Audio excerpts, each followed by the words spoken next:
उसके बाद में चुनाव के टाइम पे एक दूसरे का विरोध करते हैं, विरोध करने के बाद में एक दूसरे को मिठाइयाँ खिलाते हैं जीतने के बाद में। बिल्कुल सही। उसके बाद में करते हैं साठगांठ। ऐसे काफ़ी नेता शहर के अंदर मैंने देखे जिनकी आज भी मैं प्रूफ के साथ कह सकता हूँ कि उनकी आपस में दूसरे अलग अलग पार्टियों के नेता जो एक दूसरे के खिलाफ बात करते हैं, एक दूसरे के खिलाफ भाषण देते हैं मंचों पर, लेकिन चुनाव के बाद आपस में पार्टनरशिप करते हैं। सही है।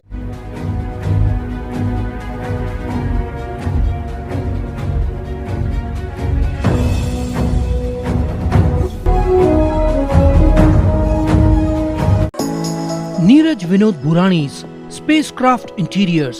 Your space, our craft. Experienced and professional team. No hidden charges. Luxurious designs. Spacecraft Interiors. Your space, our craft. शहर के एक ज्वलंत मुद्दे के ऊपर विचार करने क्या उनकी विचारधारा है, क्या उनकी सोच है। आए हैं कुलदीप एलसिंघानी जी के ऑफिस में, और कुलदीप जी कांग्रेस आई के महाराष्ट्र प्रदेश के सोशल सेल के महासचिव हैं। कुलदीप जी, आपने काफ़ी सालों से शहर की गंदी राजनीति देखी है आपने, जिसको कहते हैं भ्रष्टाचार की राजनीति। ऐसा कौन सा नेता आपके नज़र में है जो भ्रष्टाचारी नहीं है? शायद को कोई ऐसा नाम ही नहीं है जकी जी, थोड़ा जो मैं ले सकूं। हाँ। और आपने बहुत अच्छा मुद्दा ये उठाया है, फिर सुबह होगी न्यूज़ चैनल के माध्यम से, कि भ्रष्टाचार 4 गुना हो गया है। पहले भ्रष्टाचार सिर्फ पेपर्स पे होता था, थोड़ा जोर से, और अभी भ्रष्टाचार खुलेआम हो रहा है। खुलेआम पॉलिटिशियन लोग उसका बेहिसाब फ़ायदा उठा रहे हैं। जैसे कि जो भी मुद्दा है उसको 4 गुना कर दिया जाता है, 2 गुना बांटा जाता है, 2 गुना वो खुद ले लेते हैं। ऐसी राजनीति हमने पहले कभी नहीं देखी। पहले ऐसे होता था कि इलेक्शंस तक की जो आपस में कलश था वो सीमित रहता था। सही। अभी वो कलश आपको 5 साल, 10 साल, 20 साल से तो मैं निभा रहा हूँ। अक्सर मैंने जो उल्लासी की राजनीति देखी है उसमें ऐसा देखा है कि 4.5 साल दोस्त रहते, इलेक्शन अनाउंस होने के बाद में जैसे टर्म खत्म होता है, 6 महीने का पहले जो टर्म खत्म होता है, जब शासकीय राज चालू हो जाता है, तब आपस में फिर थोड़ा गैप बनाते हैं। उसके बाद में चुनाव के टाइम पे एक दूसरे का विरोध करते हैं, विरोध करने के बाद में एक दूसरे को मिठाइयाँ खिलाते हैं जीतने के बाद में। बिल्कुल सही। उसके बाद में करते हैं साठगांठ।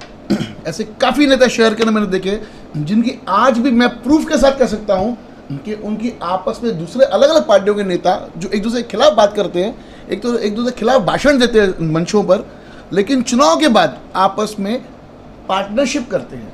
सही है। ऐसे काफ़ी प्रोजेक्ट्स में आपका ये मुद्दा बिल्कुल सही है, क्योंकि अभी रिसेंटली एक टाउन हॉल में फंक्शन हुआ, वहाँ पे मुझे एनसीपी और बीजेपी की साठगांठ दिख रही थी। अच्छा। आपस में।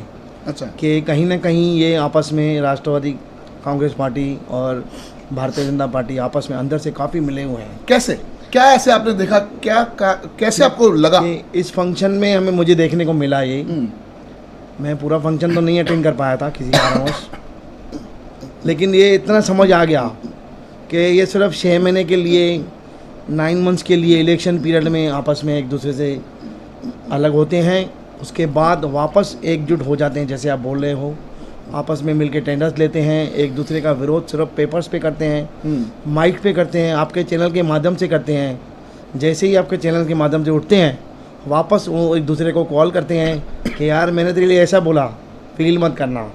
ये काफ़ी भी रिपोर्ट्स हमारे पास आई है। ऐसी एक बात मेरे को भी मालूम पड़ी थी, किसी एक नेता ने कहा था कि मैंने तो कह तो दिया, करना पड़ा, मजबूरी थी। सही है। ऐसे मुझे भी एक वाक्य मालूम है। आपकी बात मुझे दिल से लग रही है, ये बात सही है। तो आपने जो राष्ट्रवादी और बीजेपी का जो आपने जो कहा कि अंदर से उनकी साठगांठ है, दोस्ताना है। देखिए, सब पार्टी एक साथ में काफ़ी ऐसे ज्वलंत मुद्दे पर सब ऑल पार्टी मीटिंग होती है, लेकिन अभी वो देखे होंगे ना आप, ऑल पार्टी मीटिंग भी नहीं होने लगी है। जीआर के मुद्दे के ऊपर ऑल पार्टी मीटिंग शहर में नहीं हुई। नहीं हुई। ठीक है। ये 2006 के मुद्दे को उठाकर, ये 2006 का ये जो जीआर आया, उस 2006 को ही उठा के उन्होंने चेंजेस करके हाँ और वापस पड़ोस दिया पब्लिक के पब्लिक बीच। के जो 2022 में आपकी जब सरकार थी, मतलब 2021 में आपकी सरकार थी महाराष्ट्र स्टेट में, राष्ट्रवादी, शिवसेना, कांग्रेस की, जो जी। एक तीनों के साठगांठ की एक गठबंधन की राजनीति थी, उसमें जो 2022 का जो जीआर था, आप वो 2006 के जीआर को इम्प्लीमेंट कर रहे थे या तो ये उस टाइम वो कोई नवा जीआर था? नहीं, 2006 के जीआर को इम्प्लीमेंट करना था, क्योंकि अच्छा। कुछ टेक्निकल पॉइंट्स होते हैं। ये वही उसमें जीआर था? ये वही जीआर था। हम्म, उसी जीआर को कर रहे थे, लेकिन हमारी सरकार गिर गई। हम्म, अब इनकी सरकार आ गई है। इन्होंने भी क्या किया है, मुद्दा वही है, जीआर आ गया है, लेकिन क्या आया है, लोगों को मूल सुविधाएं क्या मिली हैं, मालिकाना हक कहाँ है। आज भी आप अगर प्रॉपर्टी अपनी प्रॉपर्टी पे कहीं अगर कुछ न्यू कंस्ट्रक्शन करना चाहते हैं तो कैसी दिक्कतें हैं, कितनी दिक्कतें हैं। आपको टीएलआर लेना है, प्रॉपर्टी कार्ड लेना है, मालिकाना हक ही नहीं है तो ये हमें टीएलआर प्रॉपर्टी कार्ड मिलेगा कहाँ से।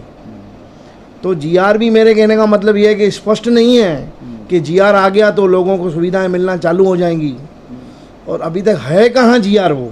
देखिए, जब आपकी सरकार थी तब उस टाइम पे जब कुछ बिल्डिंगें गिरी तो वहाँ पर एक अनाउंसमेंट हुई थी आपके सरकार के द्वारा ही कि हम 5-5 लाख रुपए हम उनको मुआवजा देंगे। तो 5-5 लाख तो जो मुआवजा है वो मिला नहीं। वो नहीं देने का कारण क्या था कि जो आपकी जो बिल्डिंग है वो इलीगल है, यानी उसके ऊपर जो वो बिल्डिंग जिस प्लॉट पे खड़ी है उसका मालिकाना हक बिल्डिंग वालों के पास नहीं है। बिल्कुल सही। इसी कारण उनको ये मुआवजा भी मुद्दा नहीं मिला, हाँ। मौत का, जिनकी जो दुर्भाग्य से उनकी उसमें स्ट्रक्चर गिरने से, बिल्डिंग गिरने से मौत हो गई उनकी, उनको मुआवजा न मिलने का कारण वही था कि मालिकाना हक नहीं है। बिल्कुल सही तो बोल रहे हैं। ये आज जो हमारे शहर के अंदर जो बड़ी मात्राओं से, मतलब बोला जाए कि बड़ी, मतलब 80% मैं बोल सकता हूँ कि शहर के अंदर जो बिल्डिंगें बनी हुई है वो इलीगल है, बिल्कुल सही, उसमें वायलेशन है। बिल्कुल। जो 3 माला बिल्डिंग बने 6 माले तक, अभी जो इस जीआर के हिसाब से जो एफएसआई है 2.8 के, अगर हम इसको इम्प्लीमेंट करने जाते हैं तो इम्प्लीमेंट करने दिक्कत क्या है कि जो 6 माले की जो बिल्डिंग है 2.8 के हिसाब से उनको 3 माला ही बनाना पड़ेगा। तो जो ऊपर तो चौथा, पांचवा, छठवां जो मंजिल है वहाँ के लोगों को क्या मिलेगा? कुछ नहीं। यही तो मेन मुद्दा है कि वो बाकी 3 फ्लोर वाले कहाँ जाएंगे। हाँ। तो यानी ये इस जीआर से कुछ फायदा नहीं, पब्लिक के लिए, खासकर उल्लासनगर रहवासियों के लिए ये तो है ही नहीं। सिर्फ बोला जा रहा है कि जो हमें जिस प्लॉट का मालिकाना हक ही नहीं है तो हम गवर्नमेंट से कैसे डिमांड करेंगे। काफ़ी सारी प्रॉपर्टी आज तक बिल्डर्स के नाम है, जो ना कोऑपरेटिव सोसाइटी बन पाई हैं, ना ही उनके पेपर वर्क क्लियर हो पाए हैं। आज भी अगर कोई बिल्डिंग गिरी है समझो, तो वो बिल्डिंग आज तक बिल्डर के नाम है। तो फ्लैट, हाँ, प्लॉट बिल्डर के नाम है। फ्लैट धारकों को बिल्डर को रिक्वेस्ट करनी पड़ रही है, यहाँ तो पैसे देने पड़ रहे हैं। यहाँ पैसे देने पड़ रहे हैं, या फिर वही उल्टा बिल्डर उनको ब्लैकमेल कर रहा है कि मुझे इतने अमाउंट से दे दो, आप निकल जाओ, मैं बिल्डिंग बनाऊंगा। फिर वो वापस तो काट साट के वही है, पब्लिक को कोई भी बेनिफिट अभी तक कोई दिखने में नहीं आ रहा है। कांग्रेस पार्टी इस विषय को कैसे देख रही है? क्योंकि देखा है मैंने काफ़ी टाइम से कांग्रेस पार्टी शांत बैठी उल्लासनगर में, क्या कारण है उसके? ऐसा है कि कांग्रेस पार्टी इसलिए शांत है कि हमारी सत्ता चली गई। उसके बाद राष्ट्रवादी पार्टी और कांग्रेस पार्टी का जो उल्लासनगर में विवाद है, हाँ, किस तरह का विवाद है कि मैच नहीं हो पा रहे हैं, और हमारी एक सीट है, इसी वजह से हमें थोड़ा काउंटिंग में कम गिना जाता है। लेकिन कांग्रेस पार्टी 125 साल पुरानी पार्टी है, ये ना कभी झुकी है ना झुकेगी। आप देख रहे हैं राहुल जी, राष्ट्रवादी कांग्रेस पार्टी निकली कांग्रेस से निकली। हमारा ही बच्चा है एनसीपी, हम बोल सकते हैं ऐसे। जो ट्रू कांग्रेसी है वो तो छाती ठोक के बोलेंगे, मैं अपनी सीना चौड़ा करके बोलता हूँ कि कांग्रेस में इससे तो निकली एनसीपी। विवाद, अभी हमने विवाद की बात की तो विवाद एक मुझे काफ़ी वार्डों में नज़र आ रहा है। लंबा क्यों जाएं, इस वार्ड में ही जहाँ पर आप रहते हो जी, उस वार्ड से आप भी चुनाव लड़ने वाले हो। बिल्कुल, आपने पिछले मेरे इंटरव्यू में कहा था। जी। और ये जो वार्ड है, ये जो पैनल है, उसमें चारों सीटें एनसीपी की वो एनसीपी की चुनी हुई चुनी हुई थी पिछले 17 से 22 तक। हाँ। आप फिर कैसे इस वोट से अपना दावा रख पाएंगे कांग्रेस में? ऐसा है ना कि पहले पैनल नंबर 17 था, अभी जो न्यू पैनल बने हैं उसमें हमारा हाफ पोर्शन डिवाइड हो गया है, तो पैनल नंबर 26 में जाता है और हाफ पोर्शन हमारा पैनल नंबर 27 में जाता है। तो मैं 26 पैनल से चुनाव लड़ूंगा। हाँ, ये मैंने मन बनाया है। अच्छा। और उसमें मेरी वोटिंग एरा, मेरी रेसिडेंट एरा काफ़ी अच्छी है। इस हिसाब से मैं उसमें अपना मन बना के दे सकता हूँ। और मैंने वही सिलेक्ट किया है कि एनसीपी के 4 जो कैंडिडेट हैं तो वो अपने हिसाब से ही जो कैंडिडेट हैं एनसीपी के जो जीते हुए नगर थे गए वो तो अपनी टिकट डिमांड करेंगे, लेकिन जैसे कि पैनल अलग अलग हो गया है तो मेरे दावेदारी को कोई एनसीपी वाला देखिए, अक्सर देखा था मैंने 2017 के चुनाव में जब ये भारतीय जनता पार्टी और टीओके का गठबंधन हुआ था, तब उस टाइम पे कुछ नेताओं ने, बीजेपी के नेताओं ने, कहीं ना कहीं उनको सीट नजर ना आई तो उन्होंने टीओके कोटा से भारतीय जनता पार्टी का फॉर्म भरा था। सही बात है ये। आप समझ रहे होंगे, काफ़ी ऐसे नेता थे, मैं नाम नहीं ले सकता हूँ, मेरे अच्छे मित्र भी हैं तो नाम लेना उचित नहीं है। नाम लीजिए भी नहीं, जैकी जी शहर को सब मालूम है। ठीक है, अगर परिस्थिति आपके साथ ऐसे आती है, क्योंकि राष्ट्रवादी कांग्रेस पार्टी का पैनल है, आप कांग्रेस से हो, गठबंधन है, कल को राष्ट्रवादी कांग्रेस पार्टी अपना दावा नहीं छोड़ती है इस वोट से, इस पैनल से, आपके पास अगर एक पर्याय ऐसे होता है कि आप राष्ट्रवादी कांग्रेस पार्टी का फॉर्म भरिए, है तो साथ में ही ना, जैसे आपने कहा कि भी राष्ट्रवादी कांग्रेस पार्टी कांग्रेस से निकली एक बच्चा है कांग्रेस का, बिल्कुल। तो ऐसा अगर कुछ सिचुएशन आपके सामने आती है, कोई परिस्थितियाँ बन के आती है, तो क्या आप राष्ट्रवादी कांग्रेस पार्टी से चुनाव लड़ना? ऐसी परिस्थिति में मैं अपने वरिष्ठों का कहना मानूंगा, जो मेरे कांग्रेस के वरिष्ठ हैं अच्छा, वो मुझे गाइड करेंगे। अगर ऐसा होता है कि एनसीपी कोटा नहीं छोड़ती है, अगर मुझे कांग्रेस पार्टी परमिशन देती है एनसीपी कोटा से टिकट लड़ने से, तो मैं जाऊंगा, कोई बड़ी बात नहीं। बड़ी बात। लेकिन मैं पहले अपने वरिष्ठों का आदर करूंगा, मान सम्मान करूंगा, सही, क्योंकि हमारे ये तीसरी पीढ़ी चल रही है हमारी कांग्रेस से। हाँ, भले आज कांग्रेस की क्या दशा है मुझे बोलने की ज़रूरत नहीं, इससे ज़्यादा दशा इंदिरा गांधी जी के टाइम में पुअर थी, लेकिन वहाँ उस वक्त भी मैं, ना मेरे डैडी ने पार्टी छोड़ी थी ना हमारे परिवार ने पार्टी छोड़ी थी। तो ये तो उतार चढ़ाव है। क्या मुद्दा लेके चुनाव कभी लग सकते हैं? जी जी। कुछ लोग कह रहे हैं, क्या बोलूँ किसी नेता का नाम, 2024 में लगेंगे, जानकारी नहीं है, अब तक वो नेता मानते हैं, ठीक है, चुनाव कभी लग सकते हैं। बिल्कुल। चुनाव लगेंगे तो क्या मुद्दा लेके आप अपने पैनल पे उतरोगे? हमारा पैनल, स्पेशली मेरी एरिया अंडर डेवलपमेंट है, डेवलपमेंट नहीं हो पा रही है, वो गार्डन्स हो, रोड्स हो, और काफ़ी सारा काम है, सैनिटेशन है। हमारे एरिया में 8 गार्डन्स हैं, लेकिन सिर्फ 2 गार्डन बने हैं, 6 गार्डन ऐसे ही पड़े हैं। अभी पैनल जो एक्स्ट्रा हुआ है उसमें 3 गार्डन और बने हैं।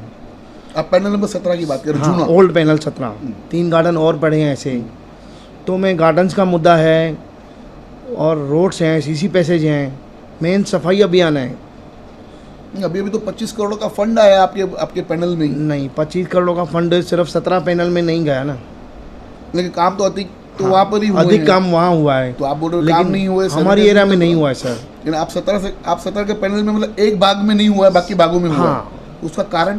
पैनल नंबर 17 के 3 भागों में काम हुआ, 1 भाग में काम नहीं हुआ। कारण नहीं होने का? वही सर, आप मेरे सामने खड़े हैं, मैं आपके सामने खड़ा हूँ, आपसी रंजिश। आपसी रंजिश।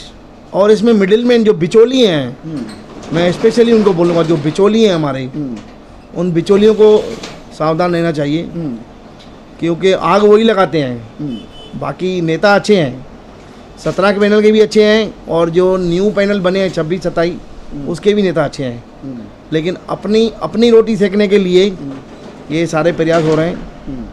आप समझ गए, आप मेरे से ज़्यादा समझदार हैं।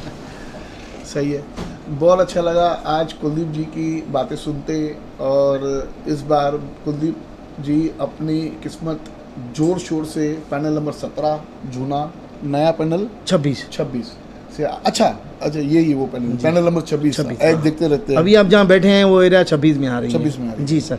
हाँ, तो अपनी किस्मत आजमाएंगे। और हम तो हर टाइम कहते हैं कि पुराने चेहरे जयराम जी की, नए चेहरों का मौका मिलना चाहिए। ये किसी नेता की टिप्पणी नहीं है, ये शहर वासियों की ज़रूरत है। हम किसी नेता को टिप्पणी नहीं करेंगे, हम शहर के वासियों को हमको उनको उजागर करेंगे कि साहब आपका काम हुआ नहीं है। सभी नेता फेल, जितने भी, मैं 1 नंबर से 5 नंबर तक, एक ऐसा कोई वार्ड मुझे बता दो जिसके लिए समस्या नहीं हो और वहाँ के रहवासी अपने माजी नगर सेवकों से खुश हो। एक ऐसा पैनल नहीं है तो वो नेता कृपया हमें फ़ोन करे और अपनी उपलब्धियां बताए हमारे चैनल पे, तो हम उनका तहे दिल से धन्यवाद भी करेंगे और उनको लोगों को बताएंगे भी। देखिए ये एक नेता है शहर का जिनके वार्डों में कोई तकलीफ नहीं है, और ऐसे नेता को हम आपसे हाथ जोड़ के विनती कर रहे हैं शहर वासियों को कि ऐसे नेता को एक और बार चांस देके चुनवाने का प्रयास करना चाहिए कि उन्होंने काम किया है। कोई ऐसा नेता मेरे नज़र में तो नहीं है। अगर कोई खुद नेता अगर उठ के बोलता है कि हाँ मैंने काम किए हैं और मेरे सामने लोग हैं और मेरे वार्ड में कोई है नहीं कोई प्रॉब्लम, तो हम उसका धन्यवाद भी करेंगे तहे दिल से। और एक और सूचना देना चाहूँगा कि जल्दी फिर सुबह होगी की टीम सभी वार्डों में जाएगी और वहाँ पे पब्लिक ओपिनियन लेगी। लोगों से पूछेंगे कि आपके पिछले 2017 से 22 तक आपके माजी नगर सेवकों ने कितने गुल खिलाए, वो गुल जो खिले वो आपके हित में गुल खिलाए या खाली नगर नारायण। धन्यवाद, देखते रहिए फिर सुबह होगी।